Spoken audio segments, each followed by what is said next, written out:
بسم اللہ الرحمن الرحیم۔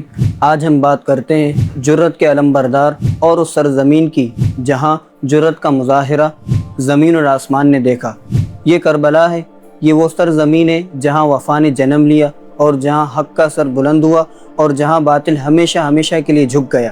آج ہم اس لمحے کا ذکر کریں گے کہ جب سب شہید ہو چکے تھے اور اب میدان میں آنے والے تھے شیر خدا کے شیر حضرت ماں فاطمہ رضی اللہ تعالی عنہ کے لال اور حضور سرور کائنات صلی اللہ تعالیٰ علیہ وآلہ وسلم کے لخت جگر۔ جب آپ رضی اللہ تعالیٰ عنہ میدان میں آئے، بڑے بڑے بہادروں کے دل کانپ اٹھے، آنکھوں میں خوف اور ان کے چہروں پہ وحشت چھا گئی۔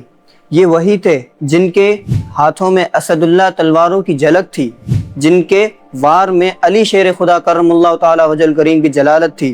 ایسا معلوم ہوتا تھا کہ کربلا کا میدان بجلیوں کی گرج سے گونج رہا ہو اور دشمنوں کے بڑے بڑے بہادر پیچھے ہٹنے لگے اور یہ صدا آنے لگی ہر طرف سے، یہ کون ہے جنہوں نے شجاعت کے ایسے جوہر دکھائے کہ دشمنوں کے خون سے کربلا کے میدان کو لال کر دیا۔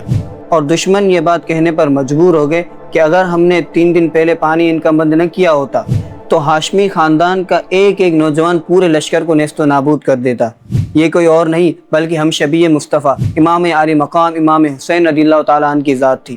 کربلا صرف ایک جنگ نہیں بلکہ حق اور باطل کا فیصلہ تھا۔ یہ ہمیں سکھاتا ہے کہ ایمان مضبوط ہو تو بھوک، پیاس اور تنہائی میں بھی انسان کمزور نہیں ہو سکتا۔ آج بھی اگر ہم حسینی بن جائیں تو ہر یزید مٹ جائے گا۔ اللہ تبارک و تعالیٰ سے دعا ہے امام علی مقام امام حسین رضی اللہ تعالیٰ عنہ کے نقش قدم پر چلنے کی توفیق دے، آمین۔